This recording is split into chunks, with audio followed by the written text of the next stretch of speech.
Was im Sprechzimmer passiert ist, weiß keiner.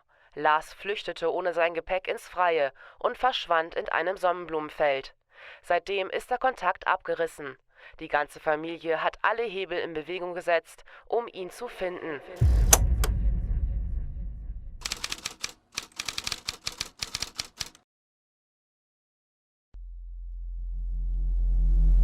Vacations.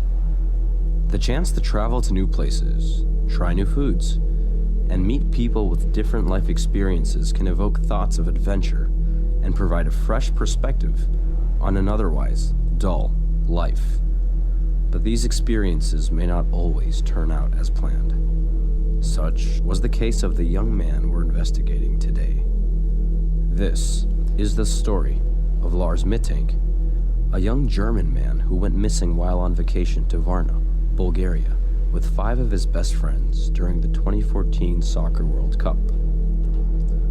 Lars Mittank was born on February 9, 1986 in the historical city of Berlin, Germany. As a boy, Mittank displayed friendly behavior. In fact, by all accounts, his childhood seemed unremarkable. Mittank was an excellent student. He had dreams of one day becoming an engineer. Eventually, Mittank would find himself working at the Wilhelmshaven power station in a small coastal town in Lower Saxony of northwest Germany. Life seemed bright and full of possibilities for young Mittank.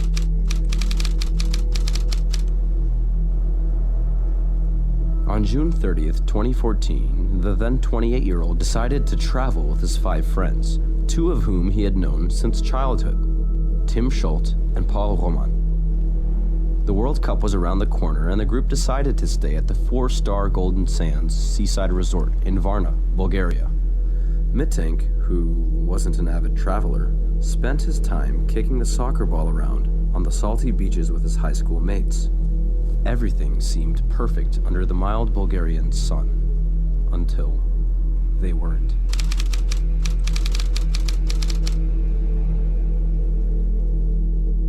Only 5 days after arriving in Bulgaria, an excited Mittank and his friends decided to go to the Golden Sands Rock Bar to watch the Costa Rica versus Netherlands World Cup game that started at 11 p.m. At the bar, each table was given a flag to represent the visitor's home country. Mittank and his friends were handed the German flag. In an effort to make things more interesting, Mittank and his friends decided to exchange banter with other people, trading their table flags with other visitors. After all, what better way to bond with strangers than by sharing your love for a sport? Eventually, Mittank found himself in a heated argument with a group of high school graduates who were fans of another soccer team, Bayern Munich. They did not agree with the tradition of trading flags. Although the exact details of what happened at the bar are not completely known, Mittank and his friends, Tim and Paul, left around 4 a.m. to go to a nearby McDonald's. The 3 were the last to leave the bar that night.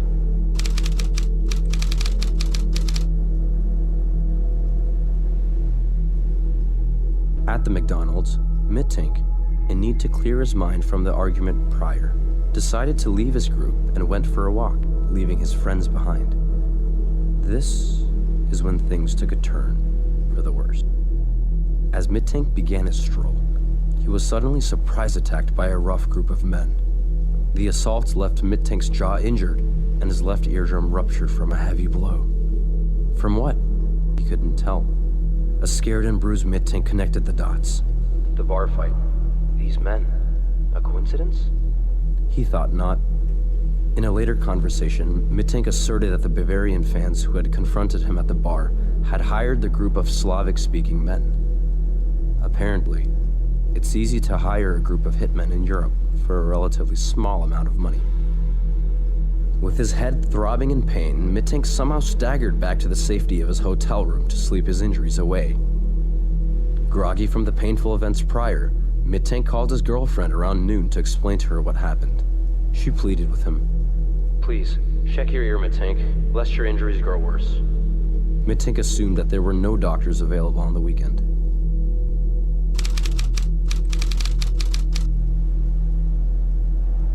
Determined to not let the events prior affect the rest of his vacation, Mittank and his friends continued to enjoy their vacation. It was at this point that intrusive thoughts tugged at Mittank's mind.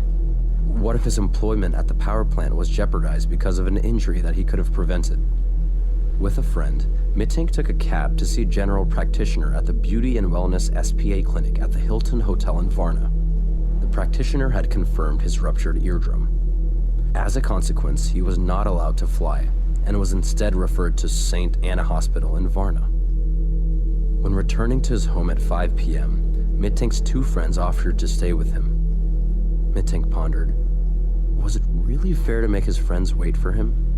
So he encouraged his friends to leave him behind and fly back home. Besides, he'd just find a way home through his foreign traveler's insurance. Tim and Paul agreed, saying their goodbyes, and at 8 p.m., a shuttle took the 5 friends to the airport. This is where things become a bit strange. After enduring more pain from his ruptured eardrum, Mittank gets into a taxi that took him to the nearby St. Anna's Hospital. 8:40. He was seen by an ENT specialist. However, since Mittank did not speak Bulgarian, and the doctor did not speak German, communication was difficult. The doctor had suggested surgery to repair the ruptured membrane. Mittank refused. He preferred to have the operation back home, in Germany, and said that he didn't want to stay in Varna's hospital for surgery. For some reason, Mittank was not admitted into the hospital's care. The doctor prescribed a broad-spectrum antibiotic called Cefsil 500. In fact, Cefsil 500 was the strongest dosage available. Mittank's injuries became serious. A disappointed Mittank left the hospital and got into a cab, but something was strange. Mittank later told his mother that the cab driver outside of the hospital was the same driver that dropped him there. The driver had waited there without having been asked. 9:40 p.m. The cab driver drove Mittank to a pharmacy. However, the pharmacy did not have the exact dosage Mittank was prescribed, which was 20 tablets, and instead only had 10. Because of this, Mittank was declined service. 10 p.m. Mittank re-entered the same cab and went into a second pharmacy, where he was able to get Cefprozol. Tired from the events that happened earlier, he re-entered the same cab and asked to be taken to a cheap hotel. The driver reluctantly took Mittank to the poorer side of the city, a dingy hotel called Hotel Color. 10:10 p.m. Mittank arrived at the hotel and decided to buy water at a nearby convenience store across the street. Here, out of the corner of his eye, he saw a group of men standing in shady clothing. He immediately grew wary and decided to check in at the front desk, paying with a credit card. At the hotel bar, Mittank ordered some water so he could take his tablets, and decided to call his mother at 11 p.m. Frustrated, Mittank broke down and told his mother about everything that had happened. The bar fight, the ruptured eardrum, the strange cab driver. She told Mittank that she'd file a claim with foreign health insurance in order to get Mittank back home safely.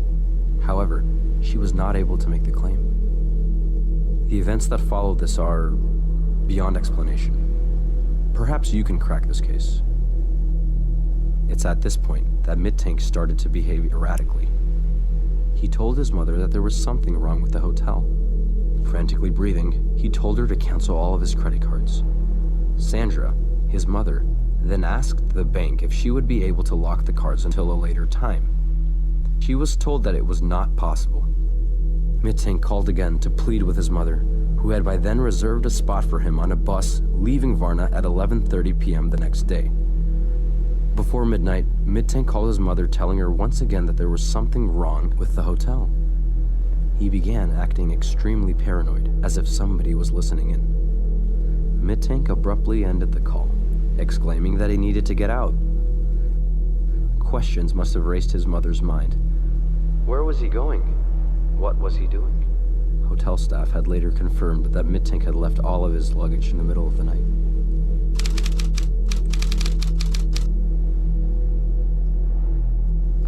Between the wee hours of 2:30 and 3 a.m., Mittank called his mother once more. What he said made his mother's blood run cold. He whispered that he was being followed by 4 men trying to kill him, before suddenly hanging up. A text message at 3:06 a.m. sent chills up his mother's spine. It read, "What is Cefsil 500? His mother began questioning whether the doctors had been giving him the right antibiotics all along. Hell, were they even doctors? He then sent her the same text at 3:15 a.m. Somehow, Mittank's mother reserved him a flight leaving Varna at 4:20 p.m. the next day. At 5 a.m., a taxi driver and passenger saw Mittank waving them down outside of the hotel. Both the driver and the passenger immediately felt Mittank's urgency from his gestures and decided to pick him up. Later, they attested that they had noticed something else. Mittank's pupils had been visibly dilated. "Drop me off at the Varna Airport, please," he said. Once he arrived at the airport, he met a man who told him how to send and receive money through Western Union. Mittank then called his mother to transfer 500 euros through Western Union because his credit cards had already been canceled the night prior. Just as she had finished setting up the Western Union account, she received a call from Mittank. Her heart sank as all she could hear on the other side were unintelligible whispers. Little did she know that this would be the last time she would ever hear from her son. She called back in a panic. No answer. From the perspective of CCTV cameras, Mittank had been seen leaving a restroom, asking a woman for directions. She pointed towards the medical center, and at 9:30 a.m., Mittank then went into the treatment room of the airport doctor. He was seen by Dr. Costa Costau, who gave him eardrops. Dr. Costo diagnosed him with a normal body temperature, but insisted he wait 7 to 10 days before flying, and gave him more pills. Mittank refused and wanted to leave immediately, so he signed a waiver. The doctor would later claim that he had overheard Mittank muttering nervously, "I don't want to die here. I have to get out of here." What happens next cannot be explained. At 10 a.m., Mittank ran out of the terminal, left the airport, climbed a fence, and ran towards a meadow past the Bulgarian Highway A2, never to be seen again.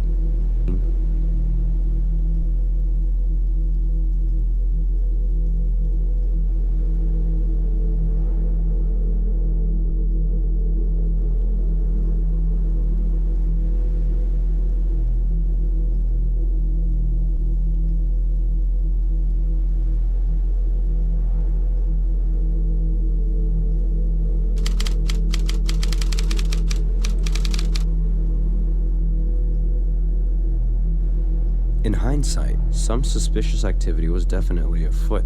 You see, when Mittank arrived at the Golden Sands Resort, he informed his friends that he'd been badly beaten. Different friends offered different accounts, each giving different details. Some told authorities that Mittank was beaten by the same group of men he clashed with inside the bar, while others claimed that the men had hired a local to do the job for them. Still, other friends doubt that Mittank was beaten at all, as Mittank had no real explanation for why he left the group. His friends began to grow suspicious of what had happened. In fact, there were no other signs that he'd been in a fight. They decided not to push it too hard. Moreover, friends reported that Mittank did not eat very much at all throughout the trip. Was he anxious, as he was not the type to travel?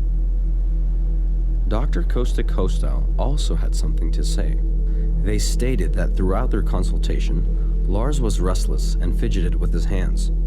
Perhaps the most suspicious event, however, is that some sources claimed that Mittank called his mother in the middle of the night. During the night, he said that they didn't want them to fly or travel by bus. But considering that this happened before he went to the airport medical center, who was they? Who was the they he was referring to? Why was he not allowed to travel by bus? Were the 4 soccer fans he met at the bar following him? Was it the mysterious person at the hotel that had asked for the name of the pills he was consuming? Could it be the later unidentified man that some German-speaking witnesses saw Mittank talking to? Lastly, when Mittank ran out of the airport, why was he running in a direction more remote? If he were running away from somebody, wouldn't he run towards someplace more crowded? In any case, after Mittank disappeared into the field, the police checked the CCTV cameras at the hotel and found him running up and down the foyer, peering out of the window as if expecting something or someone. Late at night, Mittank again showed some strange behavior, hiding inside the elevator and leaving the hotel for about an hour. At any rate, after the disappearance of Mittank, viable sources say that a crew was rounded up. Drones scoured the area, Thermal imaging was used all around the airport and the surrounding forest. Authorities also brought a search dog that was able to pick up a scent. Unfortunately, the dog lost the trail at a certain point where the scent broke off. The manhunt, unfortunately, bore no fruit. Mittank's mother would call for him with loudspeakers in a moving car driving through the area, hoping he would remember the voice. But unfortunately, to no avail. Mittank's mother laments, "It is possible that her son is suffering from amnesia or some other type of mental illness and is therefore unable to find his way home."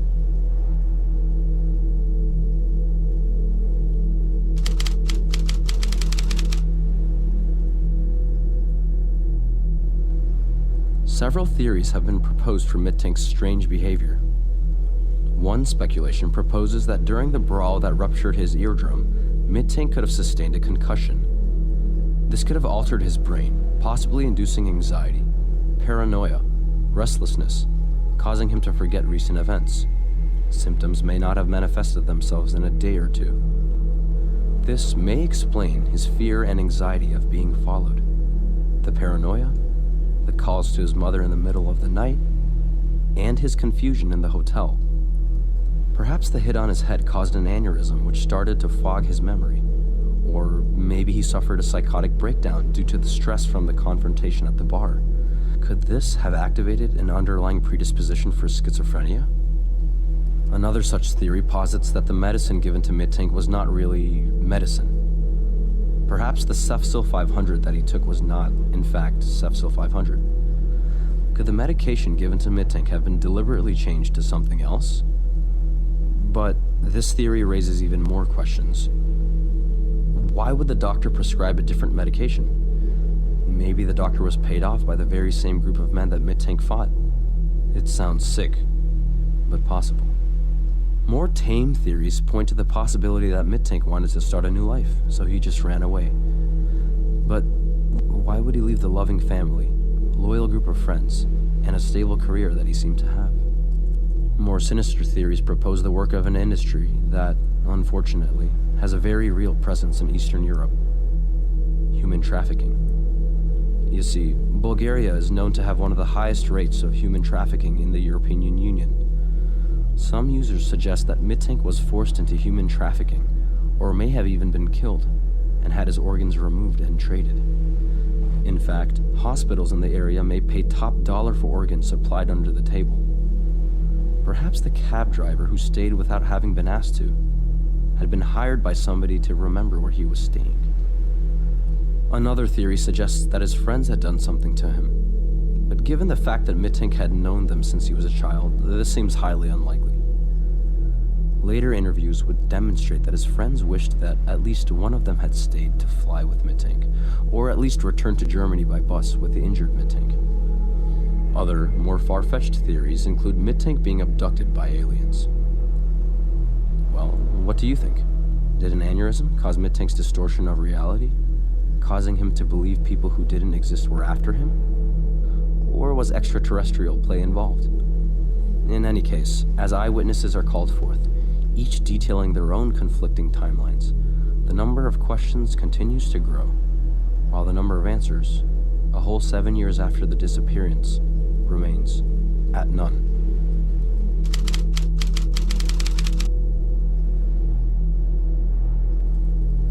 Based on the events recounted by Mittank's friends, who refuted Mittank's brawl after the bar altogether, it seems unlikely to me that foul play was amiss. Mittank's strange behavior, his paranoia, and his random phone calls in the middle of the night all lead me to believe that poor Mittank fell victim to mental illness. How? We may never know.